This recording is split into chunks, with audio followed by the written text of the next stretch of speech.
Diretsahang binatikos ni Vice President Sara Duterte si Pangulong Bongbong Marcos sa pagsasabing hindi ito umano marunong maging presidente. I always thought that we were, but maybe I was deceived. Pwede ba, pag nakita niyo siya, sabihan niyo siya, alam niyo, don't ever mention her name or say na I was deceived by her, ganyan. Para hindi tayo nagaganito ba? Imagine myself cutting his head. I cut his head.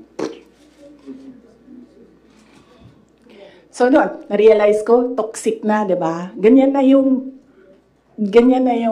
imagination mo. Ang imagination mo, sinasakal mo na yung tao. And then I said, this is over.